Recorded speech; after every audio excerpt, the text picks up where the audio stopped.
is Deputy Fitzmaurice. Thanks for your presentation. Thanks, Chairman. Colin, just a few quick questions.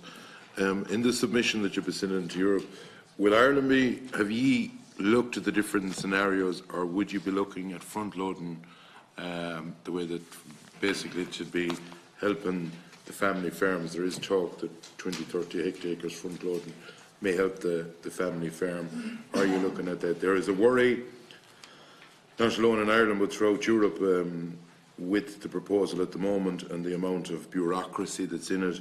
Are you concerned? I know there's a lot of amendments in at the moment in Europe. Are you concerned that the bureaucracy that will be involved in the paperwork with regulations and all that is making it more difficult?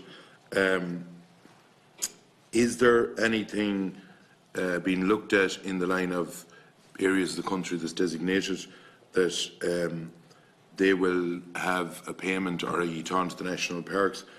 In my own belief is they should have their own budget, but in the line of young farmers, as being pointed out earlier on, are you're looking at new schemes, and I know that the EU is looking at new schemes of trying to get young farmers in, because as the chairman pointed out, we are losing farmers at an alarming rate throughout Europe.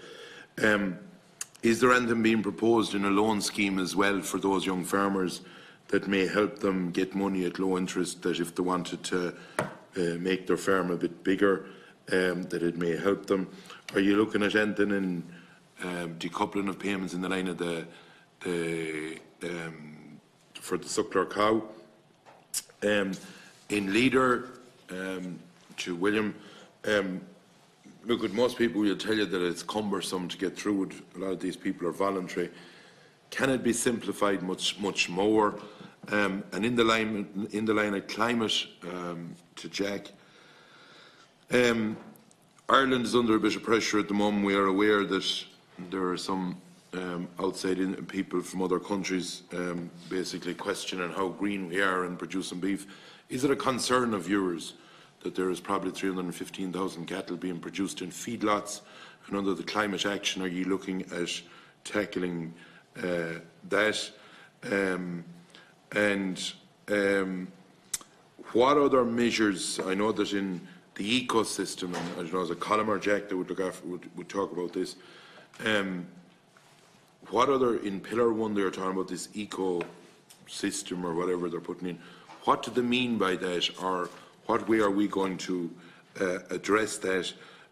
In the line of trees, there are some counties that you're well aware of that forestry has become, an issue of concern, where communities are, people living in the area is getting less and less. And are you looking at having a balance throughout the country, or is certain areas going to be taking the brunt? To Jack, in the line of climate that you're talking about, mitigation, why is it that we haven't talked about anaerobic digesters or trying to promote them, which we haven't done in Southern Ireland? I know it has been done in Northern Ireland, in the line of climate. And in the line of an environmental scheme, as was pointed out by Senator Walsh, there are farmers coming out of AOS. To be honest about it, GLAS has been rigid. If you wanted to do any bit of a movement at all in GLAS, you're pegged out of it. And it would there be a scheme envisaged that would be more flexible? And to Colin, you talked about the BDGP. The figures stand for themselves of the amount of beef farmers that went into it, the amount of people that dropped out of it.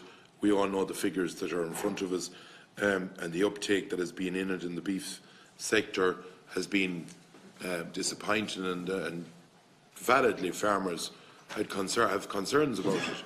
Would there not be a simpler system of making sure that you protect the beef sector? Because as you have pointed out, we are, I think, something like 4 billion of beef is exported out of this country. We can do it better, and Jack, you're correct. Cutting down the rainforest while you have green grass in Ireland isn't the solution to solving the world. People are going to eat regardless, and I think there was reference made to a report last week. I think it has been discredited well enough, and that one of the leads of that report is going around the world in a 20 million jet on exotic holidays, so I think that stands for itself. But are we trying to niche a market in Europe that would sort of say, well, Ireland is the best at doing this because of our grass base?